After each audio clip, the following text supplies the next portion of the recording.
Scares. Welcome back to the channel on our 31 Days of Halloween, and I am super excited today. I get to talk about An American Werewolf in London, one of my absolute favorite all-time horror movies.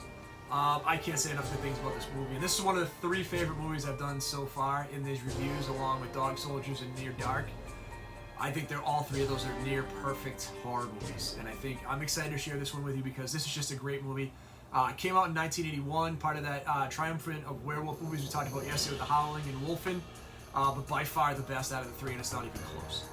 Directed by John Landis, who's done a ton of movies, you know, Animal House, Trading Places, but he had kind of the genre stuff he was very familiar with was this, Twilight Zone, and he also did Thriller for Michael Jackson.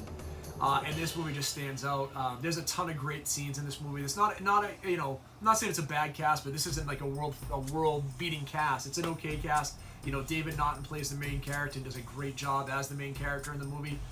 But holistically, this movie is all about the set pieces, the photography, and the effects. And shout out to Rick Baker, who did the special effects for this movie as well as Thriller, working with John Landis. But also shout out to John Landis. He had a very specific vision of what he wanted the werewolf to look like.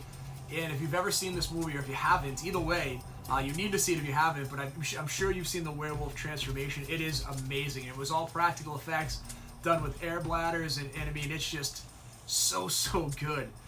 This really changes the way everything you're going to see in there. You know, our main characters are, you know, backpacking through London. They go to a bar. They're warned not to go out at night. They're told if they do, don't leave the road and go into the moors. Well, they do. They get attacked by a werewolf, and everything, chaos just ensues from there. When I think about the scariest scene in the movie, I don't want to ruin anything because there's just really a lot of iconic scenes.